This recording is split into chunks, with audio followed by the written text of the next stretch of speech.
Semangat pagi anak-anakku sekalian, salam bertemu kembali dalam pembelajaran kita pada pokok bahasan kerjasama ekonomi internasional. Nah, anakku, ada yang masih ingat minggu lalu kerjasama apa yang sudah kita bahas?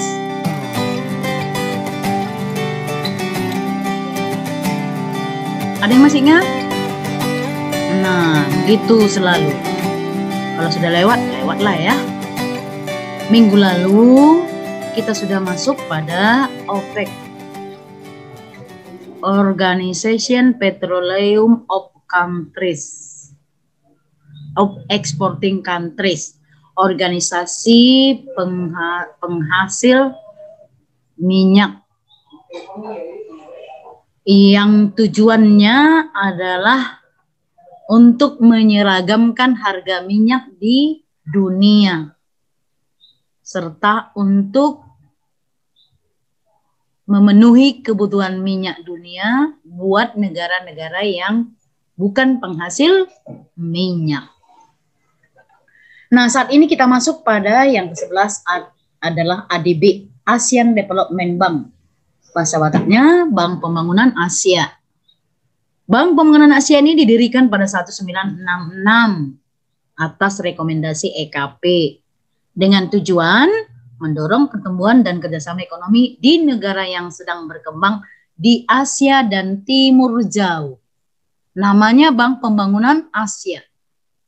Berarti dititik beratkan di Asia dan Timur Jauh dengan cara memberikan pinjaman atau bantuan teknik baik kepada pemerintah maupun swasta, yang dulu namanya masih ADB, Asian Development Bank, Development Pembangunan, Bank Pembangunan Asia. Jadi diberikan bantuannya atau pinjaman, diberikan pinjaman dan bantuan berupa teknik, baik kepada pemerintah maupun swasta. Yang penting tujuan akhirnya adalah terjadi pembangunan atau perkembangan di negara Asia dan Timur Jauh. Tujuan utamanya meminjamkan dan memberikan bantuan teknik kepada negara-negara yang sedang berkembang atau sedang membangun. Jadi diberikan pinjaman dan bantuan teknik. Teknik berarti berupa teknologi yang akan digunakan untuk membangun negara-negara yang berada di kawasan Asia dan Timur Jauh. Untuk mewujudkan visi mereka, yaitu menjadikan Asia dan Pasifik yang bebas dari kemiskinan, maka Bank Pembangunan Asia memiliki misi untuk membantu mengurangi kemiskinan dan meningkatkan kondisi serta kualitas kehidupan negara anggota ADB yang berasal dari kalangan negara sedang berkembang. Jadi intinya adalah mengurangi kemiskinan. Dengan cara tadi apa? Memberikan bantuan dan memberikan pinjaman dan bantuan teknik yang tujuan akhirnya adalah mengurangi kemiskinan, satu, meningkatkan kondisi serta kualitas kehidupan dari negara anggotanya. Itulah dia. Dua, sekali lagi mengurangi kemiskinan dan meningkatkan kondisi serta kualitas kehidupan negara anggota. Oke, supaya lebih paham lagi, di sini ada fungsi-fungsi dari ADB. Pertama, memberikan pinjaman dan melakukan investasi atau equity investment untuk mempercepat pembangunan ekonomi dan sosial di negara berkembang. Jadi artinya supaya di negara Asia itu cepat berkembang, cepat membangun, maka diberikan pinjaman. Selain memberikan pinjaman, melakukan investasi modal. Supaya apa? Supaya terjadi percepatan pembangunan dan pembangunan ekonomi dan sosial. Yang kedua, memberikan bantuan teknis dalam rangka persiapan dan pelaksanaan proyek pembangunan. Jadi bantuan teknik, teknologi atau berupa cara-cara yang dilakukan misalnya untuk bertani, beternak dan sebagainya, bagaimana supaya di negara itu lebih cepat lagi perkembangan ekonominya. Yang ketiga, mempromosikan investasi untuk sektor publik maksudnya masyarakat dan swasta demi tujuan pembangunan. Jadi dipromosikan bentuk-bentuk investasi di negara itu. 4, membuat tanggapan terhadap permintaan tenaga teknik dari negara anggota dalam rangka koordinasi perencanaan dan penyusunan kebijakan. Jadi kalau ada permintaan teknik, permintaan cara, permintaan teknologi dari beberapa negara yang berada di kawasan Asia tadi, maka itulah tugasnya, langsung ditanggapi. Misalnya, seperti Cina sekarang ya, ada opini bahwa jembatan Sibisa dengan Keparapat akan dibangun Tiongkok. Di situ sudah beredar bagaimana teknologi Tiongkok itu membangun jembatan itu. Gak ada manusia yang mengerjakannya. Yang mengerjakannya adalah robot. Jadi apa yang pertama yang dikerjakan dan seterusnya sampai jembatan itu selesai, sudah kira-kira ada gambarannya. Luar biasa Tiongkok. Jadi Indonesia dalam hal ini selain menerima pinjaman juga menerima bantuan teknik dari Tiongkok tadi. Oke. Yang berikut, ADB didirikan bertujuan untuk mendorong pertumbuhan ekonomi dan kerjasama di kawasan Asia dan Pasifik serta ikut membantu memperlancar proses pembangunan ekonomi negara berkembang yang menjadi anggotanya. Jadi tujuannya adalah perkembangan ekonomi, walaupun ujung-ujungnya nanti akan mengurangi kemiskinan. Ya, kalau perkembangan ekonominya sudah mantap, berarti kemiskinan akan lama-lama akan semakin menghilang. 12 kita masuk pada NAFTA, North American Free Trade Agreement atau perjanjian perdagangan bebas Amerika Utara. Tentunya dari namanya ini pasti negara-negara anggotanya adalah negara-negara Amerika Utara. Ini didirikan pada 1994 oleh 3 negara, Amerika Serikat, Kanada, Meksiko. Sekali lagi, Amerika Serikat, Kanada, Meksiko. Piagamnya menyatakan bahwa NAFTA bertugas mengkoordinasikan kegiatan ekonomi, termasuk hubungan niaga, komunikasi, kegiatan kebudayaan, kewarganegaraan, paspor, dan visa, kegiatan sosial, dan kegiatan kesehatan. Itulah piagamnya, isinya. Latar belakang didirikannya NAFTA. NAFTA ini dimulai dari perjanjian pembebasan ekonomi. Inilah awalnya. Perjanjian pembebasan ekonomi yang ditandatangani antara negara-negara Amerika Serikat dan Kanada pada tahun 1988. Maka 1992 perjanjian lama diperpanjang dengan masuknya Meksiko sebagai anggota blok dan dari sana. Saat ini NAFTA memiliki tujuan utama sirkulasi komersial bebas antara ketiga negara tadi. Jadi tujuannya lebih luas lagi.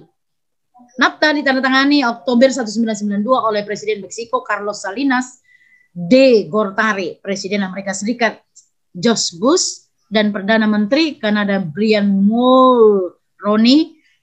Namun itu baru berlaku sejak 1 Januari 1994, walaupun sudah ditandatangani Oktober 1992. Berarti 2 tahun seperti kelihatannya dia vakum. Meskipun ada beberapa ketidaknyamanan pada saat penciptaan blok ekonomi, ia telah mendukung pembangunan ekonomi antara negara-negara, mencapai peningkatan ekspor yang signifikan, terutama produk pertanian, pertumbuhan dalam produksi dan investasi, yang menciptakan peluang kerja dan mengurangi tingkat pengangguran tentunya.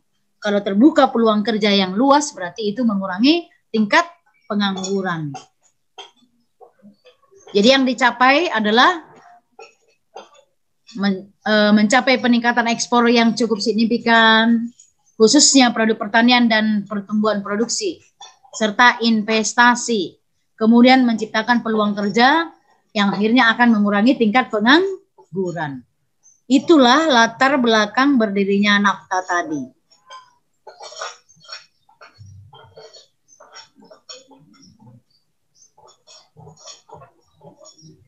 NAFTA dibentuk karena adanya suatu hambatan dalam perdagangan antar negara di kawasan Amerika Utara. Negara apa saja itu? Tadi 3 negara. Amerika Serikat, Meksiko, Kanada. Sekali lagi, Mami ulangi. NAFTA dibentuk karena adanya suatu hambatan dalam perdagangan antar negara di kawasan Amerika Utara. Ada hambatan. Jadi segala yang menghambat nggak perlu dipelihara. Kita inginkan kegiatan perdagangan itu supaya lancar. Supaya kegiatan perkembangan perekonomian di kawasan Amerika Utara itu bisa terjadi lancar, khususnya Amerika Serikat, Meksiko, dan Kanada. Maka dibentuklah NAFTA tadi. Serta ketimpangan perkembangan ekonomi antar negara-negara di kawasan tersebut dalam perdagangan bebas, serta meningkatnya tingkat pengangguran. Itulah terjadinya ketimpangan, adanya suatu hambatan. Awalnya terjadi suatu hambatan perdagangan, ketimpangan perkembangan ekonomi, dan meningkatnya tingkat pengangguran di 3 negara. Amerika Serikat, Meksiko, dan Kanada. Kira-kira itulah latar belakangnya. Jadi kalau ada nanti ulangan harian, Mami buat pertanyaannya, tuliskan latar belakang dibentuknya NAFTA yang 3 itu. Terjadinya hambatan perdagangan di Amerika Utara, di kawasan Amerika Utara, ketimpangan perkembangan ekonomi di kawasan Amerika Utara, dan meningkatnya tingkat pengangguran di kawasan Amerika Utara. Oke, nakku, di sini akan kita bahas tujuan didirikannya NAFTA. Pertama, untuk meningkatkan perdagangan itu utamanya tadi, karena memang masalahnya tadi latar belakangnya adalah menghindarkan hambatan perdagangan di antara ketiga negara. Jadi tujuannya meningkatkan perdagangan serta ekonomi antar 3 negara tersebut dengan mengurangi atau menghilangkan regulasi yang menghambat. Regulasi yang menghambat berarti peraturan yang menghambat. Kira-kira apa menurutmu peraturan yang menghambat? Adanya proteksi. Apa pula itu proteksi? Proteksi itu berarti jumlah yang dibatasi. Jadi kalau dibatasi jumlahnya berarti kira-kira untuk berkembangnya perekonomian itu juga akan lambat. Apalagi yang termasuk dalam hal regulasi ini. Pajak. Pajak yang tinggi itu akan menghambat kelancaran dari pembangunan dan sebagainya. Yang kedua, mengusahakan standarisasi barang-barang yang akan diperdagangkan. Dibuat standarnya, kelasnya. Dibuat kelas-kelasnya, ukuran-ukurannya. Supaya apa? Supaya ya untuk mereka yang tergolong menengah ke bawah bisa konsumsi yang ini. Menengah ke atas boleh konsumsi yang ini. Maka dibuatlah standarisasinya. Supaya semua masyarakat bisa menjangkau kebutuhan tadi. Seperti susu misalnya, nggak sanggup beli yang 200 gram, kan ada susu saset. Nah itu termasuk standarisasi. Untuk orang-orang kaya, ada yang 5 kilo, ada yang 3 kilo, ada yang 2 kilo, ada 800 gram, ada setengah kilo. Untuk orang menengah ke bawah, ada yang saset. Artinya semua orang bisa mencicipi susu dengan membuat standarisasinya. Oke, yang ketiga, mengatur keseimbangan eksim. Ekspor impor di antara mereka. Iya, janganlah terlalu banyak impornya. Kenapa? Kalau impor banyak berarti uang keluar untuk membayarnya banyak. Terus kapan negara tadi mengalami perkembangan kalau uang keluarnya lebih besar daripada uang masuknya? Jadi diusahakanlah supaya ekspornya lebih besar daripada impor. Yang keempat, meningkatkan pertumbuhan ekonomi dan kesempatan kerja di kawasan tersebut. Karena memang pada awalnya adalah terhambatnya kegiatan perdagangan. Kalau terhambat kegiatan perdagangan, pertumbuhan ekonomi akan terhambat. Nah, itu yang mau ditingkatkan. Dan juga tadi dikatakan tingkat pengangguran di negara itu, di kawasan 3 negara itu meningkat. Supaya tingkat penganggurannya tidak meningkat, maka ciptakan kesempatan kerja yang luas untuk menampung para tenaga kerjanya. Yang kelima, meningkatkan peluang investasi. Untuk cepat berkembang ekonominya, lakukan investasi. Dan iklim kerjasama dan persaingan ekonomi dan perdagangan. Diusahakan iklim kerjasama itu lebih baik. Tahu maksudnya iklim kerjasama yang lebih baik? Suasana melakukan kerjasama itu supaya aman. Orang yakin melakukan kerjasama. Jadi yang pertama, amankan dulu. Yang keenam, mengurangi biaya komersial. Komersial berarti biaya-biaya keluar yang sifatnya di luar biaya-biaya tetap. melalui penghapusan atau pengurangan pajak impor pada hubungan perdagangan antar negara anggota. Jadi seperti yang tadi, bila penting hilangkan pajak atau cukainya untuk memperlancar perdagangan di antara 3 negara, Amerika Serikat, Meksiko, dan Kanada tadi. Yang ketujuh, kemudahan pergerakan barang dan jasa di antara negara-negara anggota. Jangan terlalu banyak peraturannya, pergerakan barang itu. Dan terlalu banyak peraturannya. Supaya apa ya? Supaya bebas bergerak ke sana kemari. Saling berbagi antara 3 negara supaya sama-sama berkembang. Yang kedelapan, ciptakan perdagangan bebas di antara 3 negara tadi. Jadi bebas saja melakukan perdagangan supaya lebih cepat maju.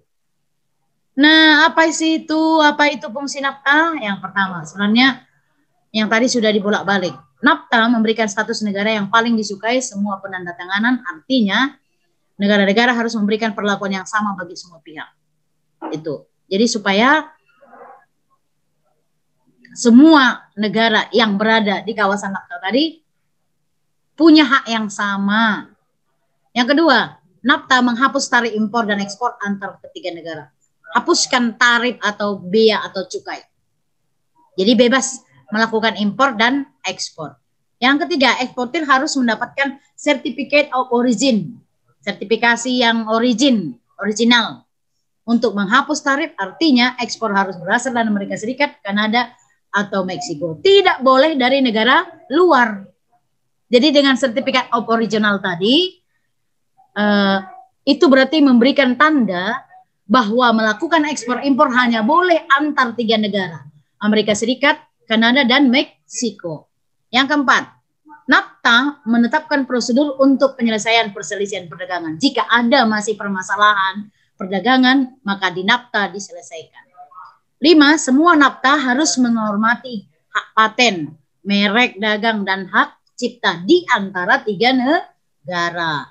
Yang keenam, perjanjian NAFTA tersebut memungkinkan para pelancong bisnis akses mudah ke 3 negara. Artinya supaya orang-orang juga yang memasuki Amerika Serikat, Kanada, dan Meksiko bebas melancong. Oke, itu fungsinya. Sekarang manfaatnya. Terciptanya peluang pasar yang semakin luas dan besar bagi Indonesia. Karena kita pun ikut melakukan perdagangan internasional dengan Amerika Serikat. Yang kedua, biaya produksi menjadi semakin rendah. Kenapa? Iya, karena kita sudah mendapat beberapa wejangan, beberapa produk yang bisa kita contoh dari 3 negara. 3, beragamnya jenis produk serta harga di pasaran.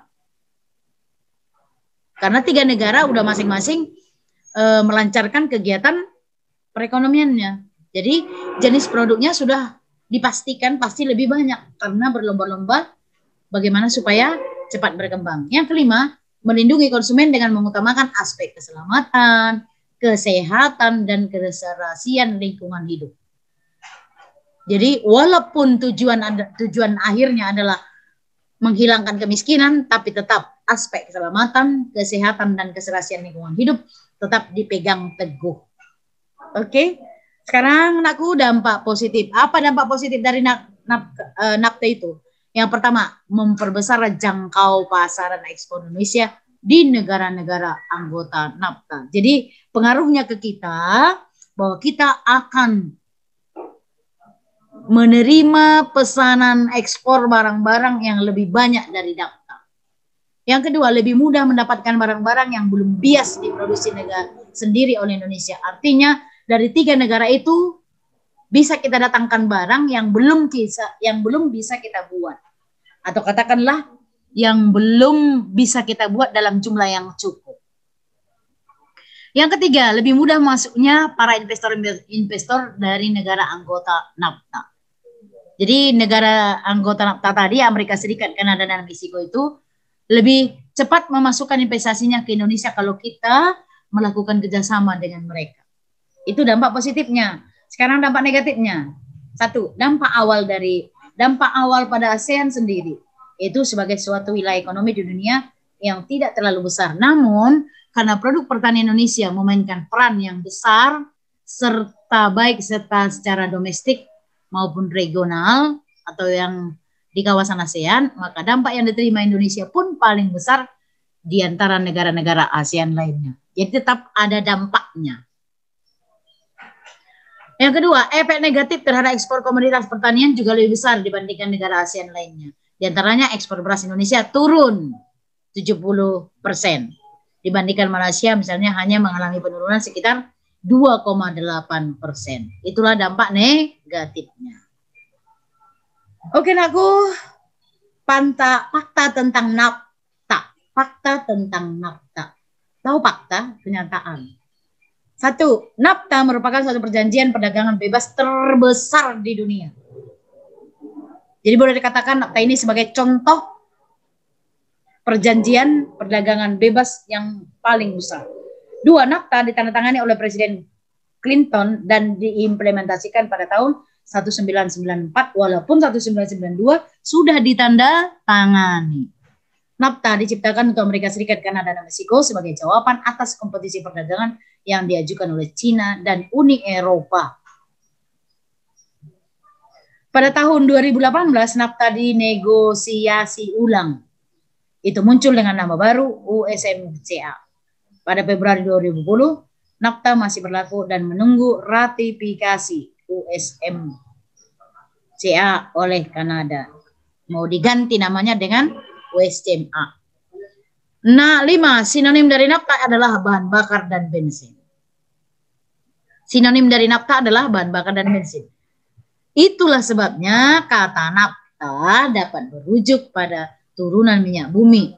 Digunakan sebagai bahan bakar oktan. Jadi yang paling mendapat perhatian adalah ini, bahan bakar dan bensin. Oke, itulah aku tentang NAFTA, tentang ADB dengan NAFTA tadi. Nah, ini ada tugasmu 3 saja di rumah. Tuliskan fungsi ADB dan tujuan utamanya. Tuliskan tujuan didirikannya NAFTA. Tuliskan dampak negatif dan dampak positif dari NAFTA. Dicatat semua lengkap. Didengar, disimak video Mami, ada tadi yang mau ditambahi. Dikerjakan juga tugas yang 3, dikirim ke CR dalam bentuk PDF. Dalam bentuk PDF, ingat, tidak ada alasan untuk tidak tahu PDF lagi. Sudah 2 tahun. Dan satu lagi, sesuatu hal yang baru. Absenmu untuk ekonomi silakan buat di kolom komentar video Mami. Jadi kamu buka kolom komentar, kamu buka video Mami, ada kolom komentar, ya katakan di sana. Saya, si Jaul Top, hadir Mi. Jadi bisa saya cek dari sana, siapa yang sungguh-sungguh belajar. Oke, aku tetap semangat. Dan tetap di rumah. Stay at home. Oke.